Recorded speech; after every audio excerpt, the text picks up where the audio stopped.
Hi, this is Daniel Johns with the North Shore Stake Sunday School with another quick teaching tip. Remember these? Calculators.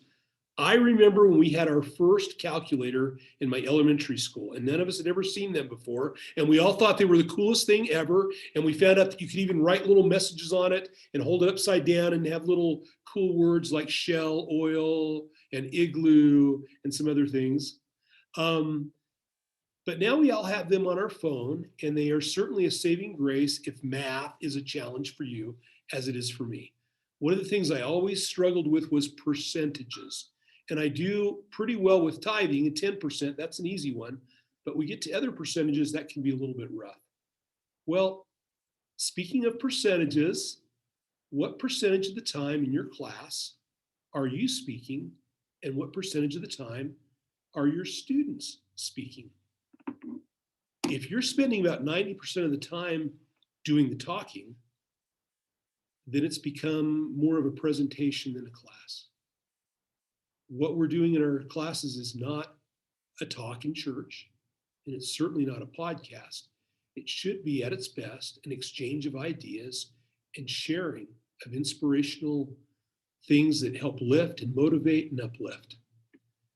So the closer you can get to a 50-50 split, believe it or not, I think you're going to find the better and more engaging your class is.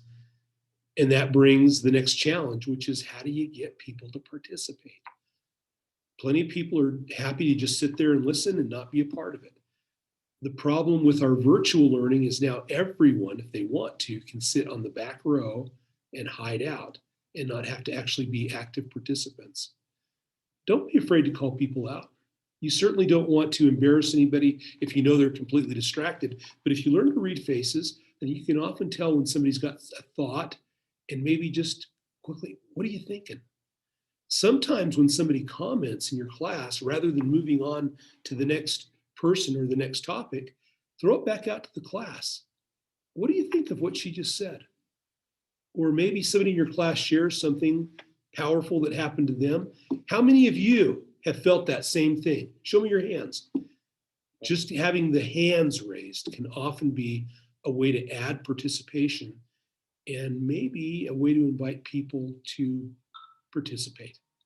Another great tool we have with our Zoom classes is the chat bar. Boy, I hope you use that every single class when you're teaching virtually, is respond please. Formulate a great question. Would everybody please respond in the chat bar? And hopefully you'll have a person assisting you in teaching. We talked about that in another video. Even if you're in gospel doctrine, there should be somebody to help facilitate the class so that you don't have to worry about looking at all the faces and everything that's coming in the chat bar. And then you can share their responses, and maybe a certain response would elicit a follow-up question. Sister Johnson, would you tell us a little bit more about what you wrote down for us? Another way, especially if you have a quiet class, is to invite people before the lesson. Say, this week we're doing section 42, and would you please, when you look at it with your Come Follow Me study this week, would you look at passages that really inspire you?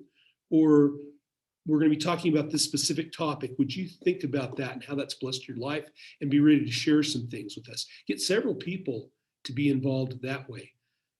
At our very, very best, a careful, thoughtful gospel teacher is a guide on the side and not a sage on the stage. I would limit the time you use for the church history to more summarize at the beginning and get right into the doctrines. Brothers and sisters, thanks for all you do. Keep up the good work. The Lord will bless you in your efforts. Thanks.